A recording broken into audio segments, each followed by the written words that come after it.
What's up, guys? It's Woogle with Woogle's Outdoors, and today I want to kind of go out here and see what we can find wild edible wise. It's been a while since I've uploaded a video where I get into the wild edibles, and actually looking around I see a few things right now, and we can cover some of these today. This is white clover. White clover grows in these little four-leaf clover generic shapes. You probably search for them as a child. They're in everybody's lawn. They're all over the place. This could be an urban wild edible, to be honest with you. But in a survival situation, you run across these things. They're loaded in vitamins. They're great for all kinds of different disorders, medical conditions, coughing, asthma, stuff like that. They're really good for that. They're also anti-diarrheal and diarrhea. I can't say that word.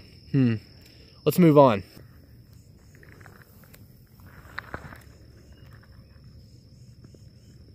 Now that we've covered clovers, let's try to stick within the clover family. And where there's usually white clovers, my favorite would be the red clover, and I'm sure there's some around here, so let's see what we can find.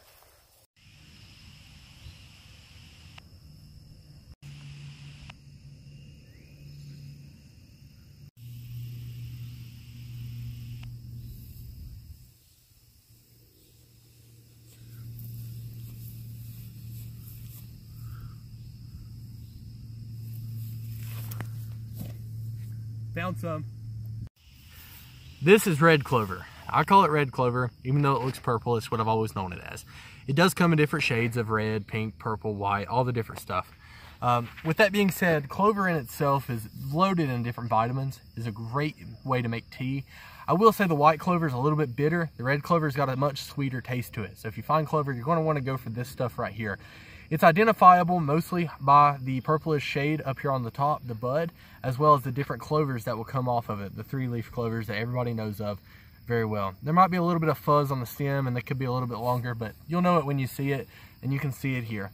They're pretty common. They're also in yards and a pretty good urban wild edible, to be honest with you. Like I said, to make a tea out of it, you just pinch off the flower, throw it right in your tea, let it steep. That's what you got to do with it.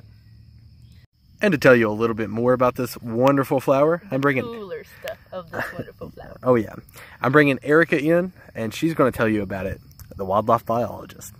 So first off, this flower is the state flower of Vermont. Whoop whoop. It's also highly used in farm cropping. It's grown for fodder, and it's fed to typically rabbits and sometimes cattle. So it's an extra boost of protein and fiber for those animals. It can also be, like you said, used for teas and stuff, but it can also be used as a treatment for cancer, menopause, and endometriosis. And it's very susceptible to bacterial and fungal infections and diseases. So if you do decide to make a tea out of it or want to try it out when you're hiking and see it and think you want to eat it, just check the leaves and stuff and just make sure that they look healthy and like they're growing properly. And you can check the clovers around it. You can check the base of the stem, and if you come all the way up, you can be able to check the clovers that are growing around it, and just make sure that they're growing to their full potential so that you know that they're not infected by something. So, see how this tastes. Pretty good. I feel like a rabbit. This is a white clover that I was talking about. I'll taste in between the two. Let's see what it tastes like. I don't want the dead part down here. You just want the flower? Yeah. The whole thing's edible. What's the difference between the two? Be honest. This one's much more bitter. It's pretty gross, isn't it? Yeah, it kind of tastes like grass. I'll be honest. Pine, you can spit that out if you don't want to eat it, but I'll cut the camera this way. So pine and clovers, pine, stuff like that is a little bit bitter just because it grows in the wild and the way it is. But it is very good, especially if you mix it in with the tea and you steep it correctly, and that's what you have to do. Other than that, though, they're pretty good, and they're great for you. It's an awesome way to help with the common cold. If you get out there, you get sick, or maybe you're just low on energy and you need that little pick-me-up, that little natural Gatorade in the wild. So I've mentioned steeping a lot in this video, and I haven't really explained what it is, and I would like to explain for those who do not know. Steeping is a way of introducing the plant to the water that you've boiled. Now, a lot of times people will mistake or mess up, and I used to do this a lot. Take pine needles or clover, and you'll put it in water, and you'll put it in a pot, of course, or hopefully the pot's already there when the water's in. You put it on a fire, you boil the water, and then you're boiling the plant when you do that. That boils a lot of stuff out of the plant that you really don't need in the water, and it makes it taste really bad. Like pine, for example, will taste like turpentine because of it. It's just a really nasty taste. So you have to steep it. Now steeping it, what you do is you boil your water, you take it off, and you let it kind of cool down a little bit, keep it from being boiled. And then you take your pine needles or your clover or whatever you've got, and then you introduce it to the hot water, and you let it sit there for a few minutes. You might crush it up or whatever beforehand, but you really just should let it sit there for just a few minutes, kind of let it steep in the water. Steep is just allowing it to sit there and introduce the plant to the water without boiling it harshly and allowing stuff to come out that does not need to come out. This, just because it has a purple plant or a purple head on it, does not mean it's red clover. You have to really pay attention to the shape of it. This may look like red clover at a distance, but as you get closer, it's got fern-like leaves on it, and this is definitely not red clover. You have to be very careful about what you eat out here, and don't mistake things for the wrong plant, or else it could be the last time you eat something. Erica here has discovered something. What have you discovered? Honeysuckle plant. What do you know about a honeysuckle plant?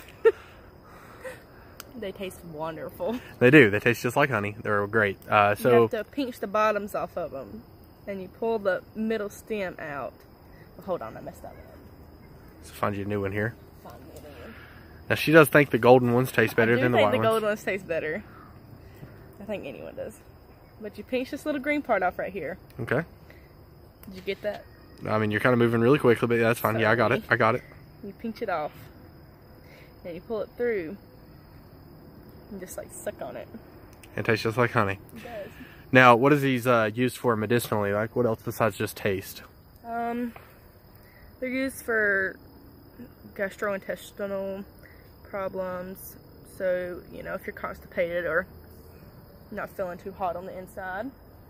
And then they're also used for upper respiratory tract infections. Cold, influenza, swine flu, stuff like that? Yeah. And it just tastes good. Yeah. So do you think those would be good in a tea, by any chance? I think they would, because they're very sweet smelling.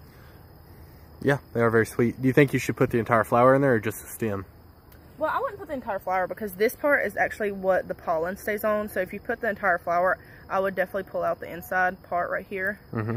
Because the stems on the inside, see, once you pull the inside out, it's just the flower properties. Okay. It's not actually got the pollen or anything on there. Gotcha. So maybe that part right there would be really good in a tea? Yeah, so pull, you can see this is what the bees come after. And these have actually evolved these petal-like purposes, so that the bees can land on this, so that they can suck on the flower, so that they pollinate. That's pretty cool. Thanks for the advice. Anytime. Alright guys, if you guys have enjoyed this video, make sure to go down below, hit the subscribe button. I have a lot of bushcraft, survival, camping, kayaking, hunting, fishing, blowguns, the whole sorts on this channel. If it's outdoors, it's going to be here on Woogle's Outdoors. Make sure to go toss it a like and leave a comment down below. Peace out guys, until next time.